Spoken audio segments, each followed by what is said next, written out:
सरकार और किसानों के बीच चौथे दौर की बातचीत हुई। केंद्र सरकार ने किसानों को एमएसपी का प्रपोजल दिया। केंद्रीय मंत्री पीयूष गोयल ने मीटिंग के बाद कहा कि बैठक में एमएसपी की गारंटी, स्वामीनाथन आयोग के रिकमेंडेशन और किसानों की कर्ज माफी, इन तीनों मुद्दों पर आम राय बनाने का प्रयास किया गया।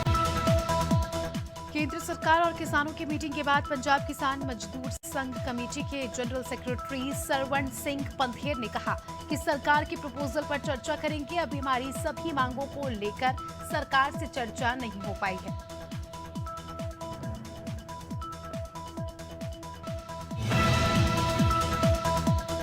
सरकार और किसानों की मीटिंग में केंद्र से 3 मंत्री अर्जुन मुंडा, पीयूष गोयल और नित्यानंद राय मौजूद थे। शरवण पंधेर और जगजीत डल्लेवाल समेत 14 किसान नेता भी इसमें शामिल थे। पंजाब की तरफ से सीएम भगवंत मान और कृषि मंत्री गुरमीत खडिया मीटिंग में पहुंचे थे।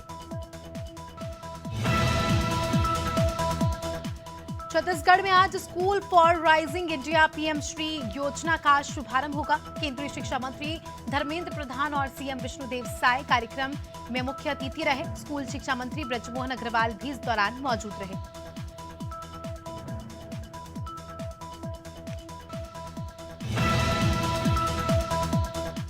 राष्ट्रीय शिक्षा नीति 2020 के तहत देश भर के स्कूल अपग्रेड होंगे। पीएम श्री योजना के तहत 14,500 स्कूलों को अपग्रेड किया जाना है। छत्तीसगढ़ के 211 स्कूलों का प्रथम चरण में चयन किया गया है। प्रारंभिक स्तर पर 193, सेकेंडरी और हायर सेकेंडरी स्तर पर 18 स्कूल शामिल हैं। उत्तर प्रदेश के मुख्यमंत्री योगी आदित्यनाथ रविवार देर रात को बरेली पहुंचे। त्रिशूल एयरपोर्ट स्टेशन पर मेयर डॉक्टर उमेश गौतम समेत जनप्रतिनिधियों ने उनका स्वागत किया। इसके बाद मुख्यमंत्री सर्किट हाउस पहुंचे। सर्किट हाउस में भी बीजेपी अध्यक्ष और जनप्रतिनिधियों ने मुख्यमंत्री को बुके देकर उनका स्वागत बरेली में किया। सपा नेता स्वामी प्रसाद मौर्य रायबरेली के सकरा गांव में पहुंचे, जहां उन्होंने मौर्य समाज के लोगों द्वारा स्थापित अशोक स्तंभ का लोकार्पण किया। इसके अलावा राहुल गांधी की न्याय यात्रा कार्यक्रम में शामिल होने की इच्छा जताई। स्वामी प्रसाद मौर्य ने बीजेपी पर भी जमकर निशाना साधा। सीएम धामी के नेतृत्व में उत्तराखंड को ऊर्जा प्रदेश बनाने का संकल्प सिद्ध होता नजर आ रहा है। इसी दिशा में सीएम और स्वरोजगार योजना बेहद सफल साबित हो रही है। सीएम धामी के निर्देशों पर 13 मार्च 2023 को एमएसएसवाई को संशोधित किया गया और इसके बाद प्रदेश में 20, 25, 50 और 200। जबलपुर में कांग्रेस के वरिष्ठ नेता राजेश लिलोटिया ने प्रेस कॉन्फ्रेंस की। उन्होंने केंद्र की मोदी सरकार के 10 सालों के कार्यकाल पर भ्रष्टाचार का आरोप लगाया और सरकार को तानाशाह करार दिया। साथ ही उन्होंने कहा कि गरीब, किसान और मजदूर के लिए मोदी सरकार ने कोई काम नहीं किया है।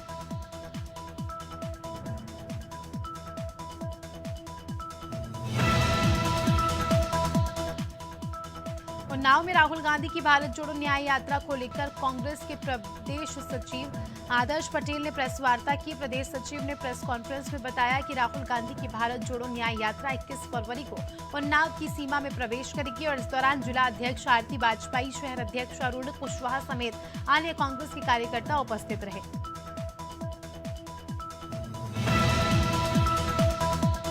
रहली में रानी दुर्गावती टाइगर रिजर्व के रास्ते से हर साल कांवड़िया बंदकपुर की ओर जाते हैं, लेकिन इस साल डीएफओ डॉक्टर अब्दुल अंसारी ने कांवड़ियों को टाइगर रिजर्व के रास्ते से निकलने पर रोक लगा दी है, जिससे कांवड़ियों में आक्रोश है और इस बीजेपी नेता अभिषेक भार्गव ने इसे गलत ठहराया है।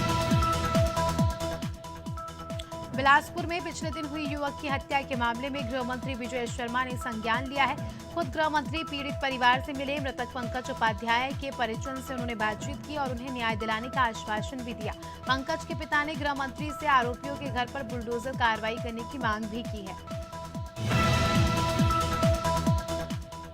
जबलपुर के पनागर थाना इलाके में अज्ञात शख्स का शव पाया गया। सूचना मिलते ही पुलिस मौके पर पहुंची और पुलिस ने शव को कब्जे में ले लिया। फिलहाल पुलिस मौत का कारण पता लगाने की कोशिश कर रही है। वहीं बता दें कि नाले में मिले युवक के शव की शिनाख्त नहीं हो पाई है।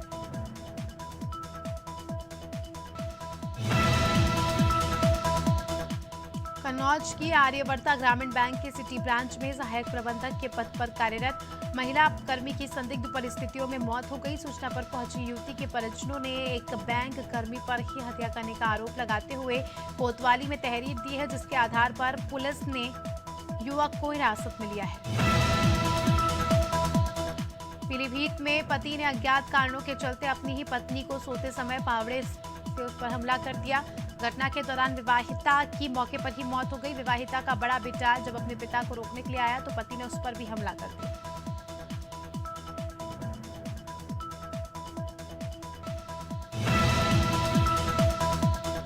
मथुरा में बारातियों के साथ मारपीट और गाड़ियों पर पथराव किए जाने का मामला सामने आया है। पथराव से आधा दर्जन बाराती घायल हो गए हैं।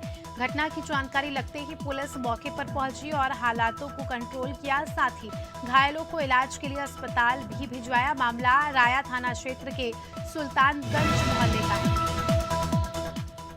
कानपुर पुलिस फरार आरोपियों की गिरफ्तारी के लिए अभियान चला रही है और इसी क्रम में पुलिस और बदमाश की मुठभेड़ हो गई। मुठभेड़ में आरोपी घायल हो गया। पुलिस ने घायल आरोपी को हिरासत में लिया। मामला थाना घाटमपुर का है। आरोपी गौवध निवारण अधिनियम के तहत वंचित था। इधर खटीमा में संरक्षित प्रजाति के साइबेरिया पक्षी के मांस के साथ 2 अवैध शिकारियों को गिरफ्तार किया गया है। गिरफ्तारी उप वन प्रभाग के सीमांत सुरई वन रेंज में हुई है। वन विभाग की टीम ने अवैध शिकार का खुलासा किया। अपराध में शामिल एक आरोपी फिलहाल फरार है।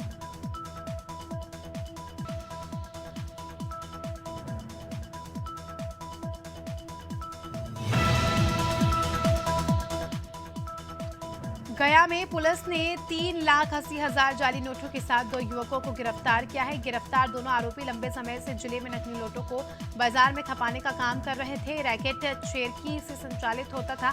फिलहाल पुलिस पूरे नेटवर्क को खंगाल रही है।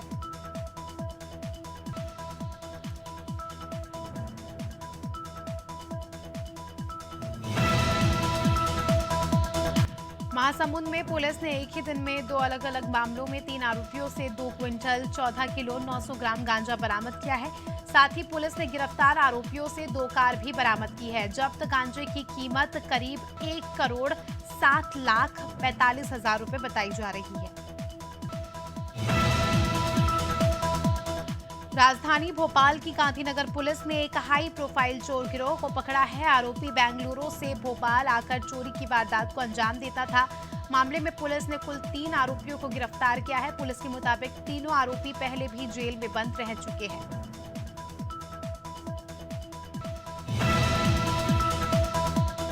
कानपुर में करंट की चपेट में आकर कर्मचारी की मौत हो गई। मौत की खबर पाकर परिवार के साथ ग्रामीण मौके पर पहुंचे।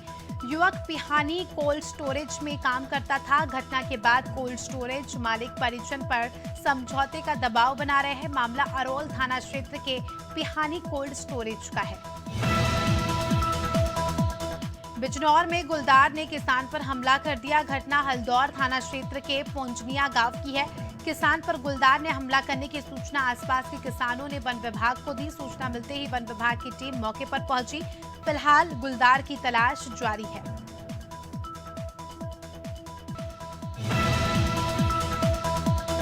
इधर जबलपुर में संयुक्त मोर्चे के पदाधिकारियों ने सिविक सेंटर पर 1 दिवसीय धरना प्रदर्शन किया और धरने में बैठे पदाधिकारियों ने ईवीएम मशीन का विरोध किया। उनकी मांग है कि ईवीएम मशीन को हटाने और वेल्डी पेपर से वोट करने को लेकर उनकी मांग है और इस मौके पर तमाम सामाजिक संगठन और तमाम पार्टियों के जनप्रतिनिधि उपस्थित रहे।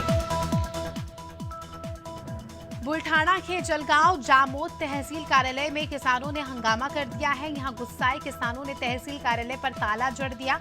किसानों का कहना है कि क्षेत्र के किसानों को कई तरह की समस्याओं का सामना करना पड़ रहा है। किसानों की कोई सुनवाई नहीं हो रही है। साथ ही समस्या के समाधान के लिए शिविर आयोजित नहीं हो रहे हैं। मध्य प्रदेश के मंदसौर, नीमच और रतलाम जिले में अफीम की फसल लहला रही है। अफीम किसान डोडो से अफीम निकालने के काम में जुट गए हैं। मंदसौर संसदीय क्षेत्र में इस साल 50,000 से ज्यादा किसानों ने अपने खेत में अफीम उगोई है। बाराबंकी में टीआरसी महाविद्यालय ने फार्मेसी रिवैपिंग कार्यक्रम का आयोजन किया, जिसमें देश दुनिया के वैज्ञानिकों का समागम देखने को मिला। कार्यक्रम का उद्देश्य फार्मेसी शिक्षा क्षेत्र में सुधार विषय पर एक राष्ट्रीय संगोष्ठी का आयोजन हो रहा है।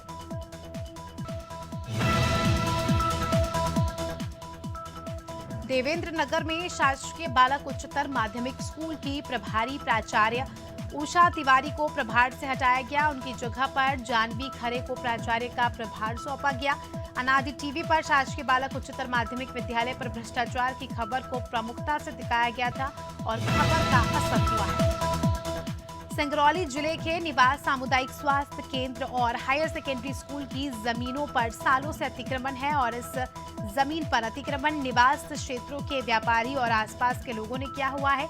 इस बारे में सामुदायिक स्वास्थ्य केंद्र के डॉक्टर जोसेफ सिंह मंसूर ने कई बार आला अधिकारियों को जानकारी भी दी है।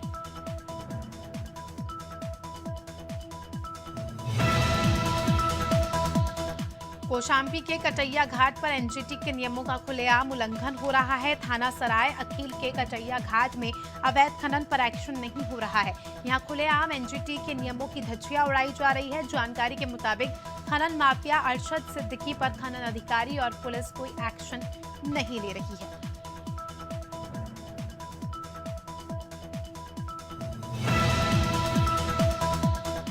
नागरिक उड्डयन सुरक्षा ब्यूरो ने एयर इंडिया समेत 7 एयरलाइंस को एयरपोर्ट पर समय पर सामान की डिलीवरी करने के निर्देश दिए हैं। BCAS के नए नियमों के मुताबिक अब एयरलाइन को लैंडिंग के 30 मिनट के अंदर पैसेंजर्स को उनकी बैग सौंपने होंगे और इसे लागू करने के लिए 26 फरवरी तक की समय सीमा दी गई है।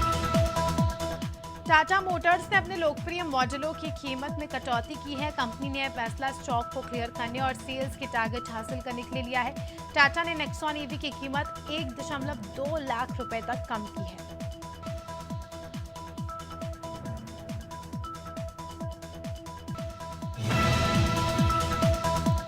हफ्ते के पहले कारोबारी दिन में शेयर मार्केट में तेजी देखने को मिल रही है। सेंसेक्स 200 अंक की तेजी के साथ 72,627 के स्तर पर खुला। निफ्टी में भी 26 अंक की तेजी है। ये 22,066 के पार कारोबार कर रहा है। सेंसेक्स के 30 शेयरों में 20 में तेजी और 10 में गिरावट देखने को मिली है। मित्सुबिशी मोटर्स भारत के कार सेल्स बिजनेस में एंट्री लेने के लिए तैयार है। जानकारी के मुताबिक मित्सुबिशी दक्षिण एशियाई देशों में कार डीलरशिप ऑपरेट करने वाली कंपनी है और टीवीएस मोबिलिटी में 30% से अधिक की हिस्सेदारी ये खरीदेगी।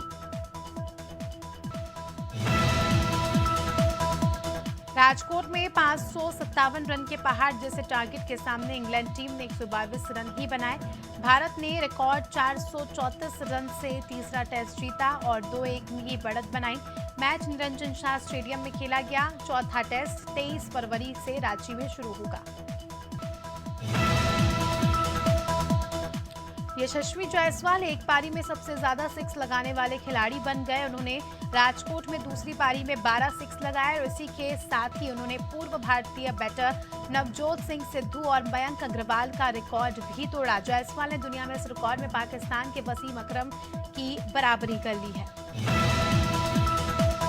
भारत के खिलाफ तीसरे टेस्ट में हार के बाद इंग्लैंड के कैप्टन बेन स्टोक्स ने डिसीजन रिव्यू सिस्टम से अंपायर कॉल हटाने की मांग की है। स्टोक्स तीसरे टेस्ट की दूसरी पारी में जैक क्रो को LBW आउट किए जाने के बाद निराश थे और इसी वजह से उन्होंने DRS नियमों में बदलाव की मांग की है।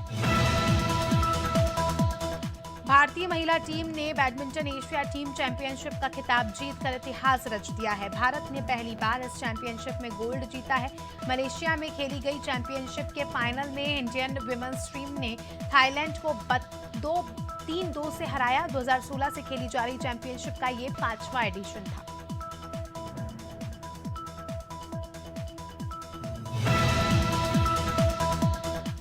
गेंदबाज मुस्तफाजुर रहमान बांग्लादेश प्रीमियर लीग 2024 के एक ट्रेनिंग सेशन के दौरान चोटिल हो गए और इसके बाद उन्हें हॉस्पिटल में एडमिट कराया गया। टीम के फिजियो SM जाहिदुल इस्लाम सजल ने बताया कि ट्रेनिंग के दौरान एक गेंद सीधे मुस्तफाजुर रहमान के सिर के बाएं हिस्से में लगी।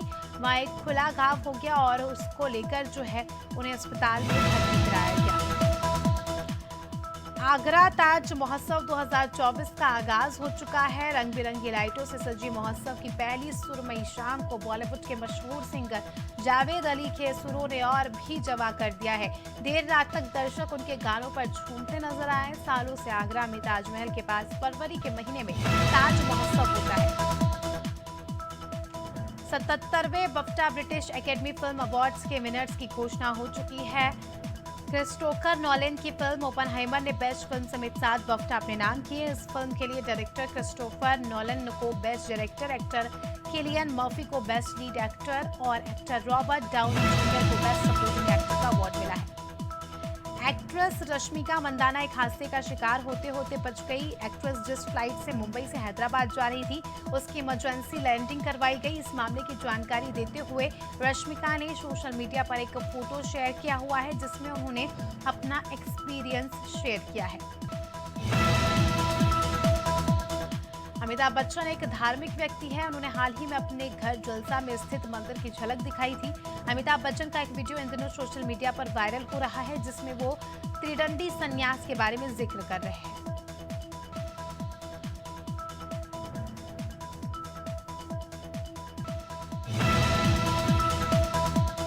वरुण धवन और नताशा दलाल जल्द ही पेरेंट्स बनने वाले हैं। वरुण ने अपने सोशल मीडिया अकाउंट पर फैंस के साथ एक खुशखबरी शेयर की है। उन्होंने पत्नी नताशा के साथ एक तस्वीर शेयर करते हुए लिखा कि वी आर प्रेग्नेंट, आप सभी के आशीर्वाद और प्यार की जरूरत है।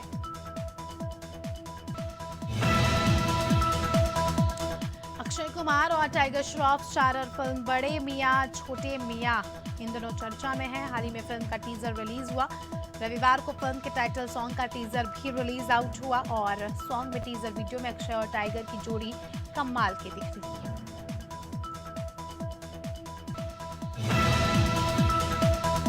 मध्य प्रदेश में 19 फरवरी से अगले 4 दिनों तक उत्तरी हिस्सों में मौसम बदल सकता है। यहाँ गरज चमक और हल्की बारिश का दौर रहेगा।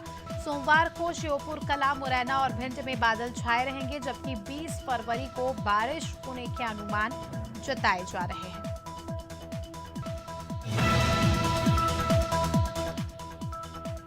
यूपी के मौसम में आज से फिर उलटफेर के आसार हैं। मौसम विभाग ने प्रदेश के 24 शहरों में बारिश का येलो अलर्ट जारी किया है। शहरों में ज्यादातर जिले पश्चिमी यूपी के हैं। इसके अलावा कुछ जगह बारिश के साथ ओलावृष्टि भी हो सकती है।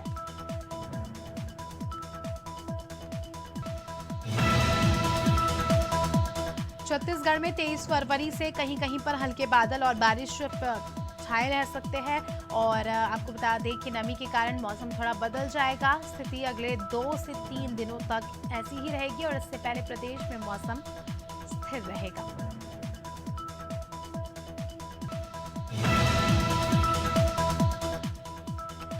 और झारखंड में आज से एक बार फिर मौसम बदलने की संभावना है। रांची समेत प्रदेश के कई जिलों में सुबह से ही हल्के बादल नजर आने लगे हैं। मौसम विभाग के अनुसार 21 फरवरी से कई जिलों में बारिश की संभावना भी है।